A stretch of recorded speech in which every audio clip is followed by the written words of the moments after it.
On October 13th, before the 20th Communist Party Congress, two shocking banners appeared on a bridge in Beijing, China's capital. The video and pictures first went viral on Chinese social media, then were blocked, but have since drawn much international media attention. Public protests against the top leadership are extremely rare in mainland China, especially on the eve of an important political meeting. The National Congress of the Communist Party, which takes place twice every 10 years, is the most important event in Chinese Communist Party or CCP politics. To ensure the security of the 20th National Congress, Beijing has been heavily guarded, including the flow of people, logistics, and even routine financial operations being placed on hold. I don't think it's an pandemic thing anymore. It's more like a political thing. But I'll say no more. It's against this backdrop that two banners were hung on a bridge named Sotong. One banner reads, "No nucleic acid test but food, no lockdown but freedom, no lies but dignity, no cultural revolution but reform, no leaders but votes, no slaves but citizens."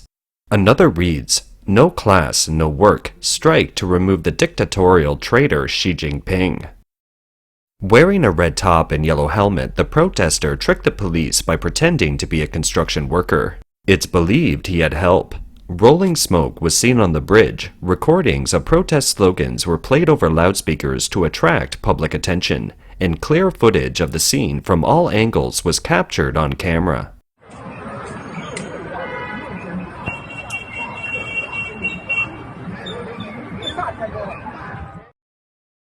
This is an embarrassing event for Communist Party leader Xi Jinping before the 20th National Congress. For the public, the protest is a rare sight. A Chinese netizen revealed, citing an inside source, that 600,000 WeChat accounts and 100,000 WeChat groups were blocked within 24 hours of the incident, simply for sharing the video or mentioning the incident. To avoid censorship, Chinese netizens also engaged in a cat-and-mouse game with the Communist Party censors on the internet. Initially, key words such as Sotong Bridge, Beijing, and Warrior were censored and blocked. Weibo users moved on to pay tribute to the brave man and wish him safety. Weibo then set brave man as banned speech, but later the ban was extended to brave, and even the single Chinese word bridge was also banned. Most notably, the term Beijing was severely restricted. Search results only return limited posts from verified accounts, which typically belong to state media or government agencies. On the morning of October 14th, a tweet with the hashtag #ISawIt went viral. It was used by netizens to refer to the protest without mentioning it. The hashtag was viewed more than 180,000 times before it was deleted. For people who used it, some had their accounts suspended for violating Weibo's rules and regulations. Since then, most references to the protest have been removed from the Chinese internet. Personal details of the protester have been circulated on Twitter. His name is Peng Jiazhou, whose real name is Peng Lifa. He is believed to have been arrested by police. According to screenshots left on Twitter, an account named Peng Jiazhou replied to a tweet from China Digital Times at 4 a.m. on the 13th, saying, "Fellow activists, we're about to take action. We hope you can retweet as much as possible. Thank you. Let the dictator Xi Jinping know that on the road to freedom there are still men in China." The tweet also included a 23-page online shared document titled, "Link to the Strategy for Taking Down Xi." Cai Sha, a former professor at the Party School of the Central Committee of the CCP, tweeted a copy of Peng's letter to compatriots in the strategy for striking and removing Xi Jinping. Since then, the Beijing government has stepped up its efforts to hire people to watch the bridges. There are people watching the bridges on and under the various overpasses in Beijing, and tents have been set up. On overseas social media, Twitter, the protest was widely shared by the Chinese-speaking community and China watchers. The incident also generated attention from several international media or news agencies, including CNN, Associated Press, Reuters, and others. On October 14th, the French broadcaster reported that a truck with a banner was seen in Paris passing through a Chinese neighborhood. The banner likewise spoke against Xi Jinping, but not the Communist Party. The banner read, President Xi, step down after 2 terms. Please don't break the rules. Mr. Zheng, one of the participants, told reporters, Xi stepping down is good for our country and good for the Communist Party. It cannot be ruled out that there may be anti-Xi forces behind this event in Beijing, and that the banners focused on opposition to Xi Jinping rather than the CCP. In a 22-page PDF document of Peng's action plan sent to the media at home and abroad, he calls for an investigation into Xi's corruption but suggests to establish a National Unity and Reconciliation Committee to undo and reconcile with the CCP's previous crimes, and not to pursue and prosecute other CCP officials. The rapid spread of this event on Chinese social media and the timely attention it received from major overseas media outlets is a strong indication that anti-Xi forces are creating a sensational story in the run-up to the 20th National Congress. This is a sign that a tug-of-war at the top of the Communist Party is still very intense, and that the anti-Xi faction is hoping to use public opinion to bring Xi down, with the showdown coming at the 20th National Congress. But many Chinese citizens may not see these details, and the CCP's infighting is deeply hidden in China.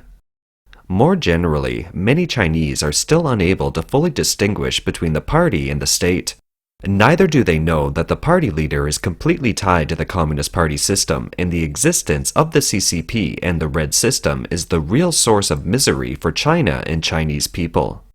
During the 20th Congress, the Communist Party tried to make the country look strong and festive in its propaganda.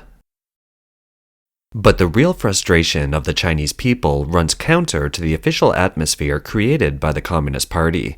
The strict security measures and zero-COVID restrictions have stirred up a wave of anger online, with many people having their movements restricted or forced into quarantine. Recently, at least 4 provinces in mainland China have reported cases of the mutated strain of Omicron BF7, and a number of cities have adopted strict lockdown measures, including Beijing, Shanghai, Shenzhen, and Guangzhou, the top 4 cities in terms of GDP. Beijinger Tsai Shu, 36, has shut down 4 of his 5 bars in Beijing and Chengdu over the past 3 years. Business was disrupted at first by temporary closures to comply with COVID policies. Now, hardly a customer walks through the door. After the epidemic happened, I felt anxious, flustered, and lost. And then these bars closed down, one after another. The ultra-strict COVID-19 curbs were taking a toll on both job seekers and businesses as Beijing stressed the need to maintain its zero-tolerance approach to the virus to save lives. It's harder for everyone to find employment, and if there is a job posting, there are lots of people talking about it. There was one company which called me for an interview, and before I went, they told me on the phone that they have received upwards of thousands of applications in one day. So for a job that offers you 10,000 yuan, or $1,390 per month, and has received thousands of applications in a day, I think the job market is very tough now. I've seen many online posts by graduates about their experiences on video streaming websites and other platforms about their awful experiences in job interviews, not getting job offers in the end. So I kind of knew this is the current situation, which is hard. After all, the unemployment rate is there, and the numbers don't lie. Recently, Shanghai has started another large-scale quarantine control. People are worried, fearing that the nightmare of the entire city lockdown will repeat itself. Shanghai adopts a rotating lockdown of each district. Recreational and entertainment venues in at least 7 city districts, including Putuo, are now suspended from October 12th, with 14 places listed as medium-risk areas for the outbreak. The outbreak in Shanghai has become more tense in the last 2 days, with local confirmed cases in our Minhang area today and many neighborhoods and schools shutting their doors.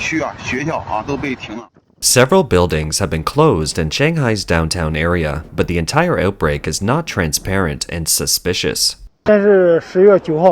Today is October 9th. I am now in the Chuangning district of Shanghai, which is locked down and is a new medium-risk area added to the list today. There are volunteers and staff making some other arrangements in front of the gate. The reason for the lockdown is that there is a 27-year-old female infected in this area who, not surprisingly, is returning to Shanghai from other provinces. No one knows what happened in other places during this National Day holiday, but at the end of the National Day holiday in Shanghai, there has been a continuous outbreak of people returning to Shanghai from other provinces who are now positive. So, this is odd.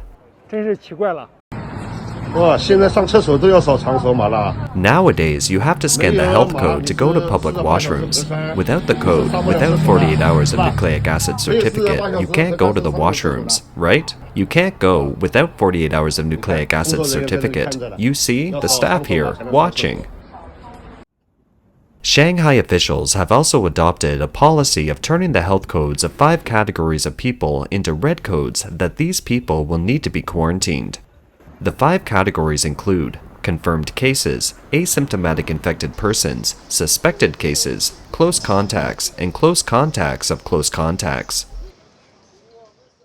Even people who have a so-called temporal or spatial encounter, that is, walking from a place where an infected person has walked, are considered close contacts. Virtually, if the authorities think the person is a code red, then that's what they are, and there is no way to prove otherwise. That is, people can't prove themselves. This woman was told that she needed to be quarantined because she passed through a sensitive area. What do you mean by normal quarantine? Am I confirmed positive? Or is it just next to close contact? You have to give me a reason. To put it bluntly, even if I break the law, you have to have a charge when you convict me. Who did I have close contact with? I need to know who I have close contact with. Many schools in Shanghai's Minhang district have had physical classes suspended due to the footprint of close contacts, requiring close contacts and sub-close contacts to be quarantined, involving a cumulative total of 81 schools. Several colleges in Shanghai are rumored to be closed, which have made some students angry.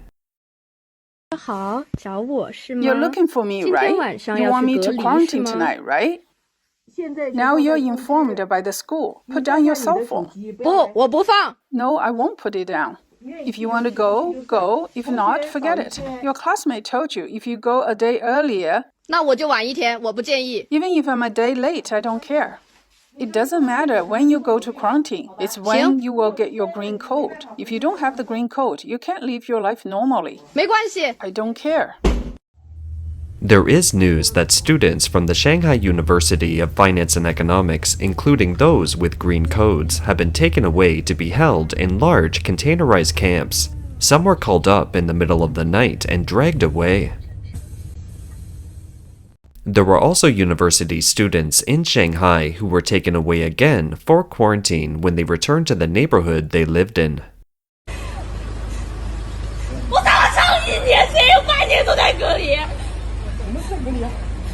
Why am I being taken to quarantine again? I was isolated at Shanghai Jiaotong University in March until now. And then I came back to the neighborhood to be quarantined here again. The minute I came back home, I have to be taken away for quarantine again. I came back from quarantine. I didn't have any contact with the infected people. Why my health code has changed again?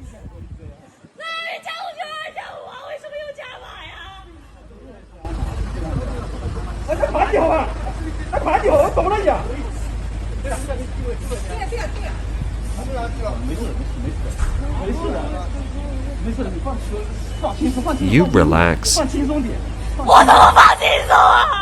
How can I relax?